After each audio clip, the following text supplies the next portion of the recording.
IQ अच्छा होना किसके लिए जरूरी है? जैसे अगर आपको फिलोसोफर बनना हो तो बहुत अच्छे आईक्यू के बिना नहीं बन सकते। किसी का आईक्यू अगर 90 से 110 के बीच में है तो मानते हैं कि सामान्य बुद्धि का व्यक्ति है, एवरेज, ठीक है। मतलब अगर आप आईएएस बनना चाहते हैं तो जनरली हम मानते हैं कि 120 140 के बीच में अगर आईक्यू है तो आप ठीक है, बढ़िया है। 140 प्लस आईक्यू किसी का हो तो इसका मतलब गिफ्टेड व्यक्ति है, बड़ी बात है। किसी किसी का आईक्यू 200 भी होता है, एक दो व्यक्तियों का 250 के ऊपर भी देखा गया है इतिहास में, जो कि बहुत रेयर बात है। ये वही व्यक्ति हैं जो 5 साल की उम्र में 12वीं क्लास पास कर ली, 8वीं क्लास में किसी यूनिवर्सिटी में पीएचडी कर रहे हैं, मतलब 8 साल की उम्र में, 9 साल की उम्र में। कभी सुना है आपने ऐसा? ये वो बच्चे हैं कि 8-9 साल की उम्र में उनके दिमाग का इतना विकास हो चुका है कि जैसे एक बच्चे की कहानी में एक बार पढ़ रहा था, शायद अमेरिका यूरोप में किसी देश में था वो बच्चा, तो उसकी उम्र थी शायद 5-6 साल के आसपास। तो अपनी उम्र के हिसाब से जो क्लास होती है, पहली दूसरी क्लास, उसमें बैठा हुआ था। सब बच्चे पढ़ रहे हैं, मैडम के साथ गाना गा रहे हैं एकदम। मैडम कह रहे टी से टोमेटो, सब बोले टोमेटो। ये सो रहा है आराम से। तो टीचर ने उसको बड़ा समझाया, पुचकारा, धमकाया कि भाई क्लास में पार्टिसिपेट करो। ये करता ही नहीं था। हालत ये हो गई कि स्कूल ने कहा कि भाई ये चल नहीं पाएगा। ये तो एडिसन के साथ भी ऐसा ही हुआ था। और बाद में जब टेस्ट किया उस बच्चे का आईक्यू निकला 200 के आसपास, और तब पता लगा कि उस बच्चे का मेंटल लेवल 10वीं क्लास का हो चुका था। बिठाया था पहली क्लास में। आप बता रहे टी टोमेटो, उसका दिमाग जोमेटो भी सीख चुका है। जैसे उसको 10वीं क्लास में भेजा, मतलब वो 1 साल का क्लास जो है वो 1 महीने में आराम से कर लेता था। 8-10 साल की उम्र में यूनिवर्सिटी में चला गया, 12-15 में प्रोफेसर बन गया। अब है ऐसा आईक्यू तो क्या करें, किसी किसी का होता है। और आईक्यू में दिक्कत यह है कि आईक्यू हमारे चाहने से नहीं बढ़ेगा। आईक्यू में बड़ी मात्रा इस बात की है कि आपको जेनेटिकली, बायोलॉजिकली कितना आईक्यू मिला। हाँ, एक रेंज के अंदर थोड़ा बहुत हम कोशिश से बढ़ा सकते हैं, लेकिन अभूतपूर्व परिवर्तन उसमें करना चाहें, आमूलचूल बदलाव करना चाहें तो नहीं कर सकते। तो अगर आपको मैथमेटिशियन बनना हो, जैसे रामानुजम का नाम आपने सुना होगा, है ना? तो रामानुजम होने की शर्त है कि आपका आईक्यू बहुत ही खतरनाक स्तर पे होना चाहिए। बड़ा साइंटिस्ट बनना हो, एपीजे अब्दुल कलाम जैसा, तो आपका आईक्यू बहुत खतरनाक होना चाहिए। या न्यूटन या आइंस्टीन बनना हो तो आईक्यू चाहिए बहुत ही खतरनाक। फिलोसोफर बनना हो बहुत खतरनाक, जैसे हम भारत में शंकराचार्य का जिक्र करते हैं। 32 साल की उम्र में उनकी मृत्यु हो गई, जितने में अटेम्प्ट खत्म नहीं होते लोगों के। और ऐसी फिलोसफी दे के गए हैं कि मतलब 1500 साल होने वाले हैं, कोई हिला नहीं पा रहा अब तक। 32 साल की उम्र में जिस व्यक्ति की मृत्यु हो गई।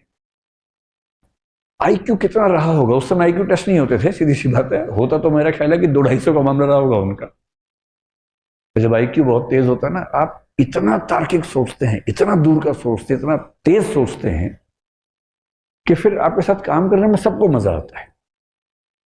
और पीएम क्यों नहीं चाहेगा कि उनके पास ऐसा एक चीफ सेक्रेटरी हो या ऐसा कैबिनेट सेक्रेटरी हो जिसका आईक्यू बहुत शार्प हो, बात कहने से पहले समझ जाता हो, बात पूरी होते होते सॉल्यूशन सामने लाके दे देता हो कि ये सॉल्यूशन है इस चीज का। पीएम कह रहे हैं कि मैं 4 फैक्टर सोच पा रहा हूँ, क्या नहीं सर 18 फैक्टर्स हैं, ये 18 फैक्टर्स हैं, इनके बीच में ये मैट्रिक्स है, ये सॉल्यूशन बेस्ट है। और पीएम गदगद है कि वाह यार क्या आदमी है। तो एक चीज सफलता में आईक्यू है। तो एक पक्ष तो ये हो गया। अब आईक्यू से अगर आगे निकलें और देखें कि कौन सी दूसरी चीज है जिस पर आपको गौर करना है, और वो चीज जिसको आप अपने हिसाब से मैनेज कर सकते हैं। एक शब्द आपने सुना होगा, इमोशनल इंटेलिजेंस। कुछ लोग इसको ईक्यू भी आजकल कहने लग गए हैं।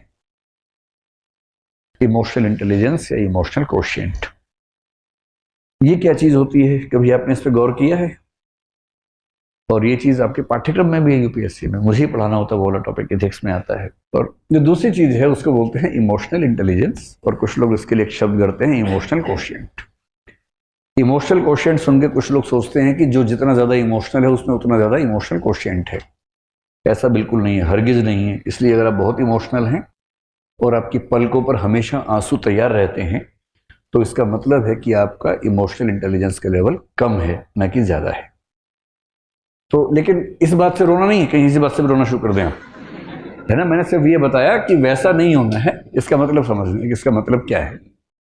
आप में से कितने ऐसे बच्चे हैं जो मतलब जरा सा कुछ हो और खटाक से आंसू निकलने लग जाते हैं? हाथ खड़ा करो, शर्मा मत, एकदम शर्माने का कोई मामला है नहीं। बहुत बढ़िया। मुझे खुशी ये हुई कि 5-6 लड़कों ने भी हाथ खड़ा किया है, वरना हमारे समाज में एक मान्यता है कि रोने पर एकाधिकार लड़कियों का है और नहीं रोने पर मर्दों का है। और मर्द फिल्म में एक डायलॉग था, मर्द को दर्द नहीं होता। उस एक डायलॉग ने भारतीय समाज से जितना नुकसान किया है ना, तो बहुत भारी नुकसान कर दिया। उसके बाद से सारे मर्द अंदर दर्द हो रहा है और ये नौटंकी करते करते घूम रहे हैं कि दर्द नहीं होता हमें। तो मर्द को कहां दर्द होता है? कल मुझे एक वरिष्ठ महिला से बात हो रही थी, उनकी उम्र 60 साल के आसपास है, कहीं मैं गया हुआ था, वहां वो भी थी। तो उन्होंने मुझे बताया कि जो मेरा बेटा है वो आपका बहुत बड़ा प्रशंसक है। मैंने कहा जी शुक्रिया। तो आज वो, उसे पता होता कि आप आने वाले, मैं उसको लेके आती, आज वो आया नहीं। मैंने कहा जी कोई बात नहीं, फिर मिल लेंगे, ऐसा क्या है। तो बोली बड़ा मजबूत बच्चा है, कभी रोता नहीं है। अब मुझे लगा मैं ज्ञान दूं या ना दूं इस समय, क्योंकि अब आप शादी ब्याह में जाके ज्ञान देने लगे, लोग फिर ना भगा देते हैं वहां से। और खाना भी नहीं खाया था उस समय तक मैंने, बिना खाना खाए भगा देते तो बड़ा नुकसान हो जाता। शादी ब्याह में आदमी क्यों जाता है बेसिकली? दूल्हा दुल्हन कौन देखता है वहां पर? उन्हें कोई पूछता तक नहीं उनको, तो वो तो हम तो पहचानते भी नहीं कौन दूल्हा कौन दुल्हन है, नाम भी नहीं याद रहता है, खाना खाना याद रहता है क्या क्या था खाने में। तो मैंने फिर बहुत सोच समझ के कहा कि जी अच्छी बात है। बोली मैं आपको मिलवाऊंगी, बहुत मजबूत बच्चा है, कभी नहीं रोता है। तो मतलब मैंने अंत में जब मुझसे रहा नहीं गया, मैंने एक सेंटेंस बोला, मैंने कभी रोए भी तो तनाव मत लीजिएगा, ऐसा क्या है। तो उनको लगा कि ये तो विचलन हो रहा है। उनका ना बहुत स्ट्रांग है। तो आप में से कितने लोग ऐसे ही स्ट्रांग हैं जो कभी नहीं रोते हैं? तो आप लोग स्ट्रांग नहीं हैं, आप लोग मुर्दा हैं दरअसल, है ना। देखिए मेरा काम जिंदगी को मुश्किल बनाना नहीं है, जिंदगी को आसान बनाना है, और मैं तो आसान ही बनाऊंगा। बिना बात के तमाशे इतने इकट्ठे कर लिए हम लोगों ने कि मर्द को दर्द नहीं होता। क्यों नहीं होता? सुई चुभा होता है दर्द। सबको होता है, पत्थर मार के देखो खोपड़ी पे उसके, क्यों नहीं दर्द होगा। अच्छा छोटे छोटे बच्चे जो हैं, लड़का हो या लड़की हो, कोई गिरता है दोनों रोते हैं, चिल्ला चिल्ला के रोते हैं, लड़का भी रोता है लड़की भी रोती है। पता नहीं 5, 8, 10 साल के बाद ऐसा क्या होता है, लड़के रोना बंद कर देते हैं। और मम्मी क्या करती है, मम्मी भी नहीं समझ पाती बेचारी। जैसे ही लड़का गिरता है, रोने लगता है, लड़की है क्या, लड़की है क्या। उसे लगता है कि इसमें लड़का लड़की कहां से आ गया बीच में। भाई मैं गिरा, मुझे दर्द हुआ, मैं रोया, लड़की है तो लड़की है। उसे 2 बातें समझ में आ जाती हैं। पहली बात तो रोना और लड़की होना एक बात है। दूसरा, लड़की होना और कमजोर होना एक ही बात है। कमजोरी तो लड़कियों का लक्षण है, मैं तो मर्द हूं, दर्द कैसे हो। उसके बाद से दर्द को पीने लग जाते हैं, और पीते पीते उसके बाद दुनिया में कुछ भी उनके साथ हो, अपने पेरेंट्स से भी डिस्कस नहीं करते हैं, किसी को नहीं बताते हैं। सारा दर्द अपने सीने में लिए लिए घूमते रहते हैं। साइकोलॉजिस्ट से मिलना, साइकेट्रिस्ट से मिलना भारत में अपराध माना जाता है। आप मन से बीमार हो चुके हैं, लेकिन आप किसी से मिलेंगे नहीं, वरना लोग क्या कहेंगे कि पागल है, इलाज करवा रहा है अपना दिमाग का। जबकि इलाज की जरूरत है मन को, तन को जरूरत होती है इलाज की, मन को भी होती है, पर वो हम नहीं करवा सकते। और इस चक्कर में लगभग हर पुरुष अंदर से लहूलुहान है, ऊपर से मुस्कुराना भी है, क्योंकि लोग क्या कहेंगे, हंसते नहीं है तो, मुस्कुराते ही नहीं है भाई साहब, तो भाई साहब क्या करें। धीरे धीरे एक नकली मुस्कुराहट ओढ़ देते हैं और जिंदगी भर उसको ढोते रहते हैं। और ये कहानी आप सबके पापाओं की बता रहा हूं मैं, किसी अंकल की नहीं बता रहा हूं। ऐसे में लगता है कि मेरे पापा तो ठीक है, अंकल के बारे में चल रहे, नहीं, आपके पापा भी ऐसे ही होंगे। वो मजबूर हैं, रो नहीं सकते, खुश दिखने का नाटक करना जरूरी है उनके लिए। तो एक तो आप वैसे होना मत, और अपने आसपास जो वैसे हो गए हैं उनको थोड़ा सा सहज बना देना। उनको कहना कि पापा एक आध बार रो लो ना यार, ऐसा क्या है, चलो हम दोनों बैठते हैं, गप्पे मारेंगे, थोड़ा अपने मन की बात बताओ। जब मम्मी से पहली बार मिलने गए थे क्या क्या हुआ तो बताओ ना जरा। दोस्त बनो उनके, क्यों इतना डिस्टेंस रखना, कभी दोस्त बन जाइए। जितनी उम्र बढ़ती है उतने दोस्त खत्म होने लगते हैं, कोई दोस्त नहीं बचता उस उम्र में, तो आप दोस्त बन जाइए।